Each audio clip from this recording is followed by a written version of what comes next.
So the reason I'm here today is I want to talk to you guys about visual effects in film and live action, the transition from the way we consume media.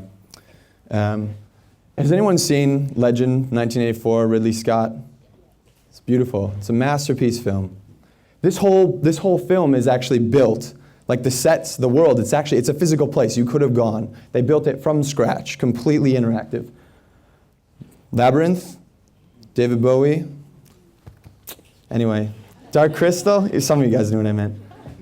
Again, same thing. These worlds were completely built by hand. This is a live action, props, sets, everything was built by hand. This is the 80s. These films sort of set the benchmark for fantasy films.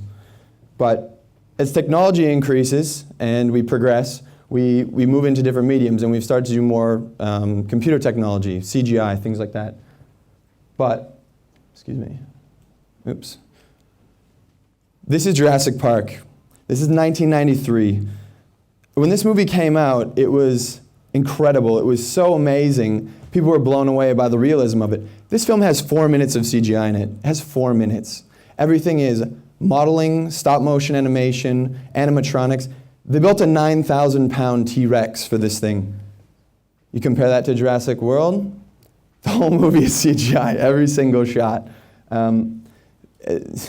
It's totally different. It's a totally different experience. It's a totally different realism. It's not good or bad. It's just different. It's just growth, technology. It's just what happens.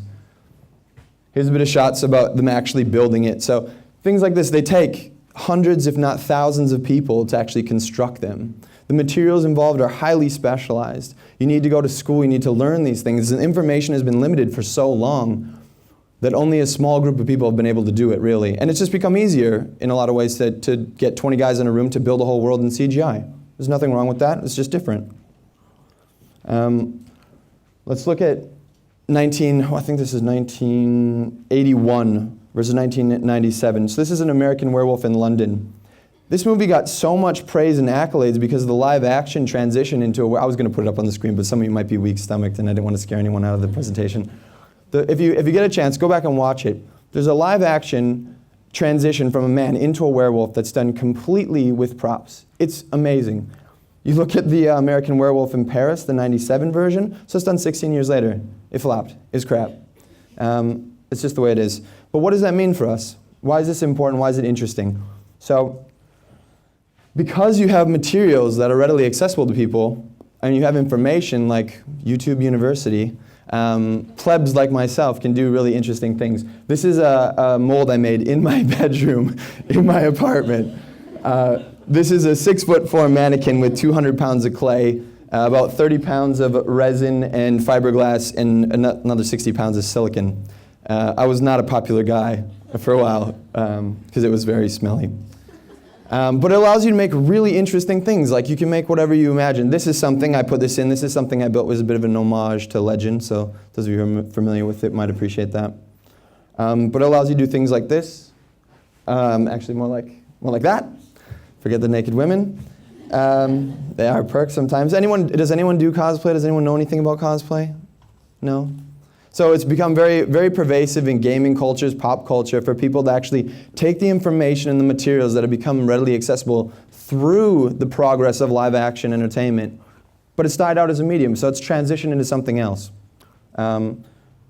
Basically it's kind of like, imagine what paints were in the Renaissance, you know. You had people who had a very specialized trade. And then now you can go into any store and buy paint. I mean, the way that you disseminate that medium, you open it up for really big things for everyone. So this right here, I'll just tell you a little bit about it. I was going to do a brief tutorial. I think we're going all right for time. This is melted face Nic. This was actually part of a Halloween costume I made where it just sculpted like a melted face over a prosthetic that I built, a mold of my face. I sculpted a nose on here. I made a 2-part epoxy, or 2-part silicon mold. Go down to Barnes in Richmond, you buy this, they'll tell you everything you want to know. If you get confused, look it up on YouTube. You basically sculpt what you want, you make a mold of it, and use something like this, like liquid latex, and you just fill it in. And it sounds really like lame, but it gives you the opportunity to make things like this.